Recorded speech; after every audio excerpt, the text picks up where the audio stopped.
गांव के एक छोटे से कोने में रामू नाम का एक मेहनती किसान रहता था। उसकी शादी हाल ही में गीता से हुई थी, जो पास के गांव से उसकी पत्नी बनकर आई थी। रामू और गीता की नई नई शादी थी और दोनों ही अपने जीवन को नई उम्मीदों और सपनों से सजाने में लगे थे।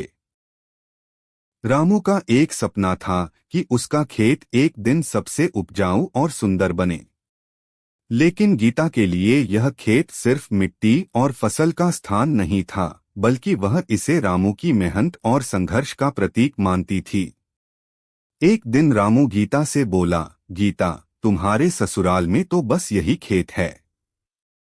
इसे संभालना और बढ़ाना ही हमारा धर्म है। गीता मुस्कुराते हुए बोली, मैं तुम्हारा साथ दूंगी।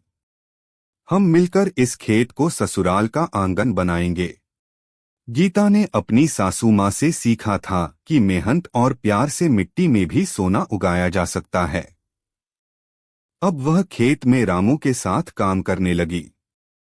वे दोनों मिलकर सुबह से शाम तक खेत में मेहनत करते, फसल को पानी देते, घास निकालते और मिट्टी को उपजाऊ बनाने के लिए नई नई तरकीबें अपनाते।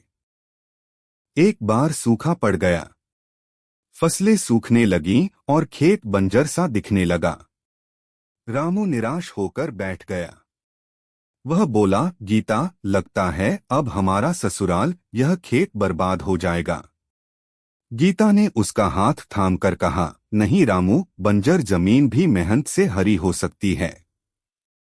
हम हार नहीं मानेंगे।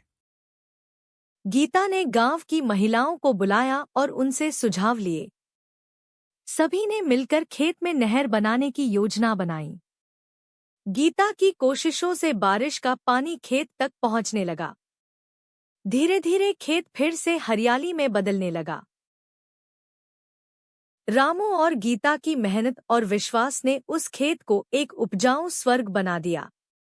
इस कहानी से यह शिक्षा मिलती है कि ससुराल या घर केवल दीवारों और चीजों से नहीं बनता, बल्कि मेहनत, प्यार और विश्वास से ससुराल या घर का हर कोना स्वर्ग बन जाता है।